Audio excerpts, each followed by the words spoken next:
Hey guys, welcome back to the channel. We've got another unboxing video. This is the Errant-questor for Stormcast Eternals, exclusive to Warhammer World.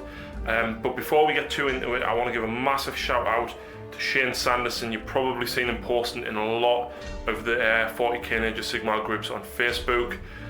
Shane actually came up to Newcastle to visit family and brought this up for Lucy. So Shane, a huge thank you, and it was a pleasure to meet you, and hopefully we shall see you again very soon. So thank you for that.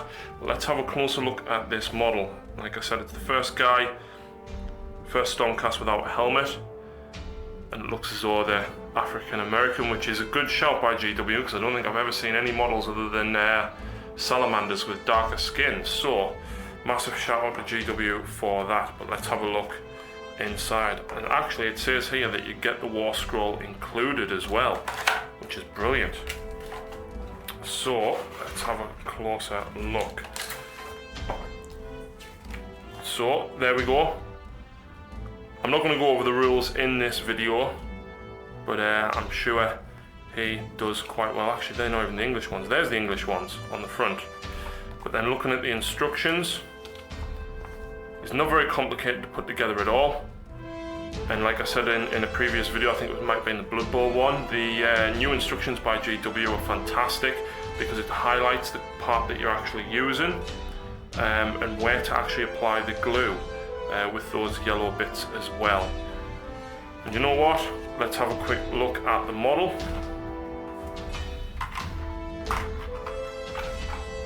Very neatly packaged. I love the detail of this model. I love the sword, fully engraved on there, and his pose looks to be very prominent, and I do like the look of this model a lot. And I can't wait to charge a soul grinder or something at him.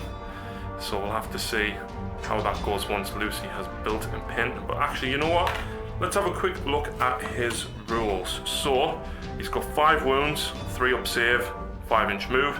Pretty standard along most characters for the Stormcast, with a bravery of 8. Let's have a look. He's armed with a rune-etched great blade, and abilities: implacable determination. Until his oath is fulfilled, an Errant-questor's will is such that he is all but inviolable. When you make save rolls for an Errant-questor, ignore the enemy's rend characteristic. That is fantastic stuff. So he's always going to be getting his 3-up save, unless of course you're inflicting mortal wounds on him. So he's got the rune-etched blade is range 1, 3 attacks, 3s to hit, 3s to wound, -1 rend, and you know what? That's actually quite good. And then each wound is doing D3 damage. That is very good, especially when you're hitting bigger things. You know, 3 attacks, 3s to hit, 3s to wound, -1 rend. You're gonna get 1 or 2 wounds through, causing potentially 6 to 9 damage if you get all 3 through. Other special rules: we've got Oath Sworn. Each Errant-questor is driven by some great purpose, though the exact nature of their mission can vary greatly. After setup, you must declare an oath for each Errant-questor in your army to fulfill. So Sworn Protector: pick a hero in your army for the Errant-questor to protect. Whilst this model is within 3 inches of the hero you picked, you can choose to allocate any unsaved or mortal wounds inflicted to the Errant-questor instead. That's good. So it's almost like Lookout Sir from 40k, but as long as he was within 3 inches, essentially you can allocate a wound to him. Or Blood Feud: pick a hero in the enemy army, and you can reroll all failed to hit and wound rolls when attacking that hero with this model. So he's either a protector or a killer, basically.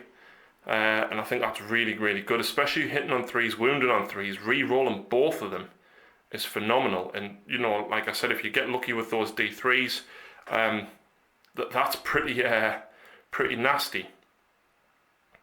Let's have a quick look. It says if you have multiple ones, then you can't basically all target the same hero. They have to take different heroes to target. We've then got another oath, Fueled by Vengeance. Keep track of how many unsaved wounds this model inflicts upon enemy models in battle. Add 1 to the attack characteristic of this model's Rune Edge Blade for every 10 wounds he inflicts during the battle. Once he's inflicted 10 wounds, then you get 4 attacks. 20 wounds get you 5 attacks. That is fantastic, because considering he's doing D3 damage, if you charge into a unit of lower strength or lower wound models first that aren't so good, he's probably going to hack through them quite well for multiple damage. And you know, racking up 10 isn't going to, it's going to take 2 turns of combat, but you know what, to then have an extra attack and then go after your hero and re-roll hits and wounds with 4 or 5 attacks, that's phenomenal. And he's also got Relentless Purpose. You can re-roll failed charge rolls for the Errant-questor. So that, you know what I mean, if you pick an enemy hero, kill a unit before you go after the hero, and then you're re-rolling hits and wounds on 3s with -1 rend for D3 damage, and if you've already done 10 wounds, do you know what I mean? He's pretty much a good character killer, and I think he's certainly going to be a character to be reckoned with. So there we go. That is the Errant-questor, only available at Warhammer World. And like I said at the beginning, a massive thanks to Shane for bringing this up for us. I don't think I'm looking forward to facing him. So that's it for this unboxing video, guys, and we'll see you next time.